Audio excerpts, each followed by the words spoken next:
This is the Turf Zone Podcast, your central information and news hub, bringing together professionals from turf associations across multiple states to share things to help you and your business. Brought to you in partnership with our friends at the Mississippi Turfgrass Association. Now, let's get in the zone. Welcome to the Turf Zone. In this episode, we feature a member spotlight on Jay Grisham, owner of Weed Warriors. If you get a chance to sit down and talk shop with Jay Grisham, MTA member and owner of Weed Warriors, it won't take long for his gratitude, humble nature, and enthusiasm to take center stage. What's unique about Jay and Weed Warriors is the focus on training and preparing his staff not only for the challenges of the job, but also for the struggles of life. Jay's faith is at the forefront of his personal and professional life, and he brings that perspective to all aspects of his work and relationships. We talked to Jay about how his company was founded, how it's grown, and his principles for leading and encouraging his staff and those around him. How did you choose the turfgrass industry as a career path? I started off in college in sports turf management because I loved sports. That's what I did growing up in Decatur, Alabama. Originally, it was a stepping stone to me to get to the next step, which was going overseas to do missions. I went to Mississippi State, worked on a golf course one semester, and athletic fields another semester. Then I realized I wanted to be more well-equipped to do things overseas. So I changed my emphasis from turf to integrated crop management. So it was still an agronomy degree, but the concentration changed. I got to do classes in vegetable and row crop production, a wide variety. It feels more like a general agricultural degree. In college, I realized I wasn't ready for the mission field like I thought I was. So I decided to go into the workforce first. A guy from church hired me to work for him. He had a lawn spraying business, and he knew I had an agriculture degree. How did your company, Weed Warriors, get started? After a year of working for the guy at church, he was like, "Are you going to start your own business?" And I said, "What?" He told me he was trying to help me start my own business because he knew I wanted to have a big family and I needed a job where I could provide for them. On one hand, I want to encourage people that anyone can do this. On the other hand, I share that it's really what the Lord wants. There are people way more qualified than me who haven't been able to succeed in it. And then I'm your perfect example of I'm the last person on earth that should have started a company. In 2009, we started with one customer.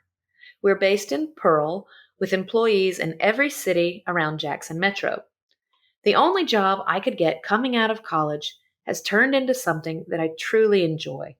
Now I do it because I enjoy doing it, and I enjoy the employees I've been able to hire. How has Weed Warriors grown and changed over the years? I started with one customer because my first boss gave it to me. I kind of knew what I was doing, and I just slowly grew and kept adding. I was able to learn and grow as I was going. But I did get to the point where business became difficult, and I made mistakes and tried to get out of the business. I tried to find other professions to do. It's almost like this is what the Lord wanted me to do because I tried to get out of it and I couldn't. Now it's something I love, and Weed Warriors is becoming a staple name around here. We've got amazing guys, and I've done it enough years now where I can really teach guys like me who don't come from agriculture backgrounds, but they have character and intelligence. I'm able to take those same kinds of people and have a company of guys that are smart and that care about what they're doing, and I can teach them about the agriculture side of things. We have over 1,200 customers now, and I have 13 employees, which includes full-time, part-time, and seasonal. We do plant health and plant pests, including fertilizer treatments and weed control, insect and disease treatment for grass, shrubs, and trees. Most of our business is weed control and fertilizer and grass. I've got substantial resources devoted to the shrub and tree side. There are not as many customers there, but it's growing. It's also noteworthy that I am very thankful for MSU Extension as part of my continuing education. I've learned a lot of important things at Extension educational events and wish I could meet more people like myself, lawn, shrub, and tree, at these events. But unfortunately, they seem to be more dominated by golf guys. No offense. Let's go LCOs. Have you faced labor challenges with the company's growth? It's not easy and it's becoming increasingly difficult as I'm having to hire more people. Anybody can spray yards, but I'm realizing part of being a business that has multiple employees is that you have to be able to manage people. When you're trying to take care of people's plants, to do that, you have to take care of the people who take care of the people's plants. The way we have been successful is first, with the Lord's blessing, and second, the Lord has humbled me in ways that allow me to be able to deal with people. I've learned that you're either leading people in a good way or in a bad way, and if you're not leading, somebody else will. So, to have good employees, you have to be a leader. Maybe that can be an encouragement to someone out there to do some self-reflection. I think we all, myself included, need to be encouraged. Why have the principles of your faith been so important to the growth of your business? I like to compare it to an agriculture concept. We like to go after fruits, whether it's actual fruit, leaves, or flowers, to get the desired result. Just like with everything else in creation, if you go after it by not thinking about the things you can't see, which are underground, roots, you're not going to get the results that you're going for. So you have to look inward. When you're in an organization that's not a Christian or spiritual organization, you're going after things physically and scientifically, which I love. But I also know that people are not just physical. There's a spiritual dimension.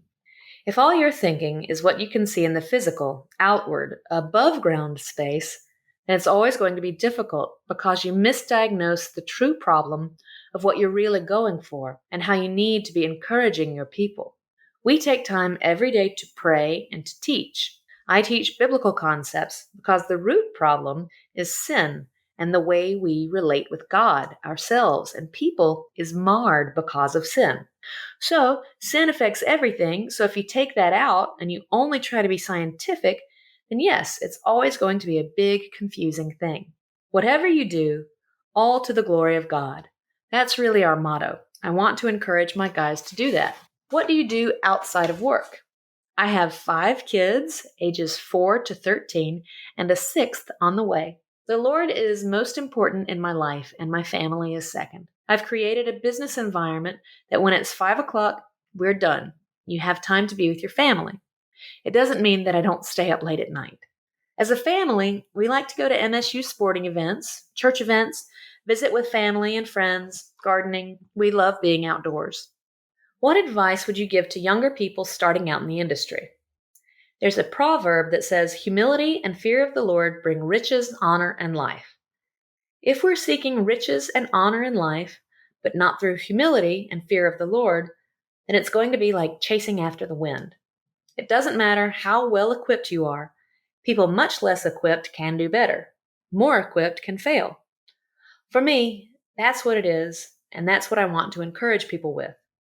Don't go after it for the money. Whatever you do it with humility and fear of the Lord. Then it's going to be a wonderful thing. You can find contentment and joy. To learn more about Jay and Weed Warriors, visit his website at https://weedwarriorsjackson.com/about-us/. For all resources associated with this article, check out our show notes. Don't miss an episode. Subscribe on Apple Podcasts, Spotify, or wherever you get your podcasts. You can also visit us at theturfzone.com. You've been listening to The Turf Zone. For more episodes of The Turf Zone, visit theturfzone.com and subscribe on Apple Podcasts, Stitcher, or your favorite podcast app.